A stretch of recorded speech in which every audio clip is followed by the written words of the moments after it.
अस्सलाम वालेकुम viewers, welcome to Sehat 24/7 live with your host doctor Anoosh Masood. आप इस प्रोग्राम का फॉर्मेट तो जानते हैं।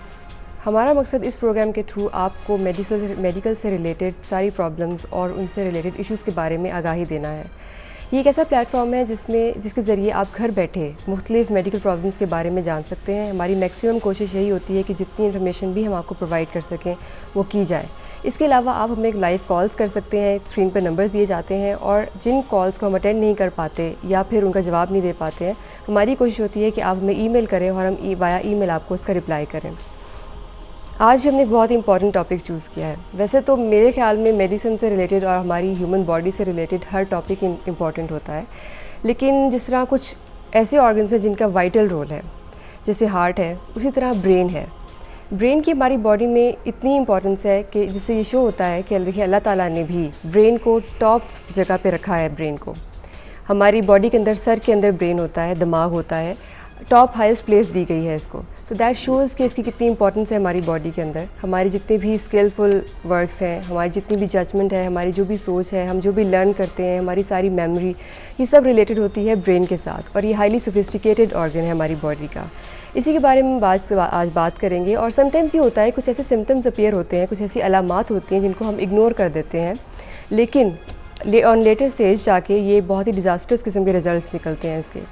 आज हम बात करेंगे ब्रेन ट्यूमर्स के ऊपर और हमने अपने प्रोग्राम में दावत दी है डॉक्टर अतीकुर रहमान को, जो कि कंसल्टेंट न्यूरो सर्जन हैं लाहौर जनरल हॉस्पिटल में। Welcome to Sehat 24/7। Thank you जी। How are you? फाइन। पहले तो मैं A+ TV का शुक्रिया अदा करूंगा कि उन्होंने मुझे इस दावत दी ताकि मैं इस टॉपिक पे कुछ डिस्कस कर सकूं। Thank you so much for coming. जी डॉक्टर साहब, बताइए कि जैसे अभी तो मैंने थोड़ी तमहीद बांधी है कि जी ब्रेन जो इतना इंपॉर्टेंट है बॉडी के अंदर, कुछ आप इस पर रोशनी डालें कि ब्रेन की क्या इंपॉर्टेंस है हमारी बॉडी के अंदर और इसके बगैर या इसमें कोई भी डिफेक्ट अगर आ जाए तो क्या प्रॉब्लम्स फेस करनी पड़ सकती हैं? देखिए जी, ब्रेन आपका एक मास्टर ऑर्गन है, आपका हर काम यहाँ से चलना है। अगर इसमें कोई प्रॉब्लम आता है तो ये समझ लें कि आपकी बॉडी में कहीं ना कहीं कुछ ना कुछ हो सकता है। ठीक। अब ब्रेन के मल्टीपल प्रॉब्लम्स हैं, बच्चों में कुछ अलहदा हैं, बड़ों में कुछ अलहदा हैं। सिंपल हेडेक से लेके ब्रेन ट्यूमर और एन्यूरिज्म से लेके ये सारी चीज़ें जो है ना वो ब्रेन के प्रॉब्लम्स में आती हैं। फिर एपिलेप्सी है, ठीक, there are so many problems. और फिर ब्रेन के साथ साथ स्पाइन के भी प्रॉब्लम है, वो भी जो है ना आपको अगर अफेक्ट हो जाएं तो वो भी आपको प्रॉब्लम, क्योंकि स्पाइनल कॉर्ड भी बेसिकली ब्रेन का ही एक एक्सटेंशन है, उसी का पार्ट है। बिल्कुल, it is a part of the nervous system. जी। So any problem which can affect the spinal cord can affect the body parts. अच्छा, हम आज स्पेसिफिकली बात करते हैं ब्रेन ट्यूमर्स के ऊपर। What is a tumour? देखिए जी, ट्यूमर तो बॉडी में कहीं भी बन सकता है, इसी तरह ब्रेन के अंदर भी बन सकता है।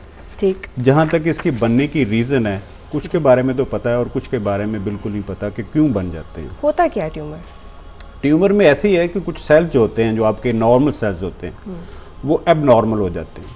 उनकी जो ग्रोथ है वो अंडर कंट्रोल नहीं रहती हायर सेंटर के, तो वहाँ नेट सेल्स बनने शुरू हो जाते हैं। और ये स्टार्ट होते हैं एक सिंगल सेल से और फिर मल्टीप्लाई होते होते होते बहुत सारे सेल बन के ये एक स्पेस ऑक्यूपाइंग ली है, यानी एक मैस बन जाती है जो कि ब्रेन के ऊपर प्रेशर डालना शुरू कर देती है। अब ये डिपेंड करता है कि ट्यूमर ब्रेन के किस हिस्से में वाक़ है और फिर जो सिम्टम्स आएंगी वो भी उसी हिसाब से आएंगी। पहले हम बात करते हैं कि क्या वजूहात होती हैं जिसकी वजह से ये बन जाते हैं ट्यूमर्स। देखें जी, वजूहात के बारे में तो अभी तक कुछ डेफिनेट नहीं है। कुछ ट्यूमर्स की रीजंस पता है, जैसे एक ट्यूमर है जिसको हम मेनिंजियोमा कहते हैं, it is a benign tumour.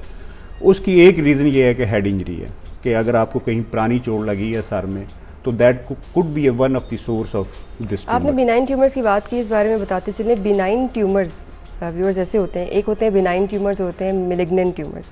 Benign tumours वो ट्यूमर्स हैं जो कि ग्रो नहीं करते हैं फर्दर, जिनमें एबनॉर्मल ग्रोथ जो है वो एक्सटेंड नहीं होती जाती है और वो एक जगह पे कन्फाइंड रहते हैं। जबकि मेलिग्नेंट, जिसको हम कैंसर आम ज़ुबान में कहते हैं, उसकी मल्टीप्लिकेशन होती जाती है और अगर इतना सा मैस है तो वो बढ़ता बढ़ता पूरी बॉडी में भी स्प्रेड कर सकता है। जी डॉक्टर साहब, आपने बिनाइन ट्यूमर की बात की है। अब हम पहले बात करते हैं बिनाइन ट्यूमर के ऊपर, लेकिन उससे पहले हमें छोटी सी ब्रेक लेते हैं। ब्रेक से वापस आकर ब्रेन के ट्यूमर्स के बारे में बात करते हैं।